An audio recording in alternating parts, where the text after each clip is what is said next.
For today's video, I'm hoping to provide you with some last minute inspiration for your Christmas cards if you've still got a few to make. I'm using some classic metallic embossing powders to make quick and easy backgrounds to suit any stamp, die or embellishment you wish to add.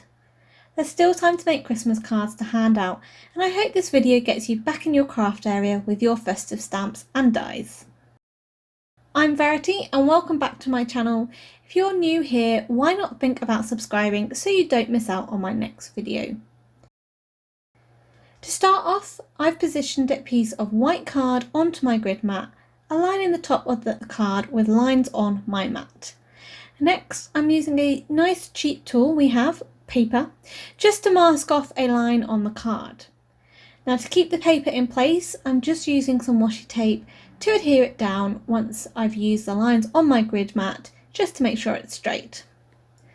Once my area is masked off, I'm using my clear ultra slow dry embossing ink and I'm smooshing the pad down over the paper and onto the cardstock. This will add the embossing ink in a nice straight line across the card front. Next, I'm moving the paper down just a couple of lines on my grid mat and masking off a slightly larger area with the paper. And again, once masked off, I'm then just smooshing the embossing pad down onto the card to add ink to the area. Now I'm just repeating this down the card front, changing the size of the gap or the masked area just to add some interest until the whole card front is then covered. For the first metallic, I'm going to use metallic silver embossing powder, as silver and white go beautifully at Christmas. Using heat setting 2 on your dual speed heat gun, you just start to melt the powder and just enjoy watching it melt as you heat it up, and you end up with a lovely classic looking background that can suit any style of stamp you have to add over the top. The first card uses very simple tools to create the background, but for the second background I'm going to use a stencil by Festive Brush & Co, which is a great hand-painted brush stencil. This time I'm smooshing the ink through the stencil onto some Juniper cherry red cardstock for a classic Christmas colour scheme. Of course, the metallic I'm pairing with this is metallic gold rich embossing powder. The gold looks so rich and luxurious when heat set against that vivid red card. For the last background, I'm using another stencil again, and this time this one is the Snow Flurry by My Favourite Things. And I'm smooshing the ink through the stencil onto a dark blue card panel. Now normally I would reach for my metallic platinum embossing powder for occasions like this, as it's such a beautiful metallic. But for this card I wanted to step it up and decided to add a little sparkle by using the metallic platinum sparkle powder. This has small silver glitter mixed into the platinum embossing powder. So a tip for when you're heat embossing glitter is to start heating from beneath the card.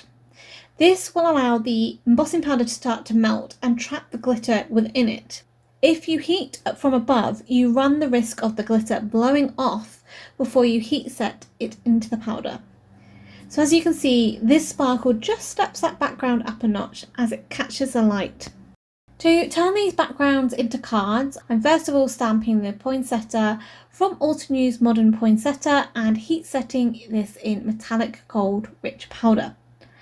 I wanted to add colour quickly and loosely for a more artistic look, so I'm going to make use of the emboss resist element by adding clear water over the top of the embossing. And then I'm using a couple of reds brushos and sprinkling some of the powder over the stamp into the water. To help the colour spread, I'm spritzing the image with clear water from a spray bottle and I'm using my brush to help move the colour about. Now if you find it gets a bit too much or a bit messy for your liking, you can easily take a clean piece of tissue and mop some of it up. Now to add a bit more depth, I'm just going back in to add more concentrated colour to the centre. And to speed the drying process up, you can use your dual speed heat gun, as this works really well. Use heat setting 1 and this will allow you to dry the colour, but it isn't overpowering and moving that colour about. Also, it's not going to start to ruin your heat embossing. So once dry, I'm just fussy cutting around the embossing so it's ready to add to my card. For the second panel, I'm stamping the tree from Altenew's Festive Foliage onto a piece of vellum and covering this with metallic platinum embossing powder. You might wish to run your anti-static bag over the vellum before you stamp, as vellum can hold static much more than regular card. Remember when you're heat setting powder on vellum to make sure the heat gun is nice and hot before you bring it to the vellum, and keep it moving about to prevent it scorching the vellum. You will find that the powder will heat set quickly on vellum. I'm also stamping onto white card the heart that sits inside the middle of the tree, and to link this to the background I've covered and heat set this in metallic gold rich powder. For the last background panel, I'm stamping the angel from the Catherine Pooler Merry Christmas Angel stamp set onto white card. I always seem to associate angels with white and silver, so of course I had to use metallic silver for this angel, and when it was heat set I fussy cut the angel out. For the card panel, I wanted to add a little bit more depth to the background, so I'm adding some soft ink blending to the edges using Catherine Pooler Juniper Mist ink and a blending tool.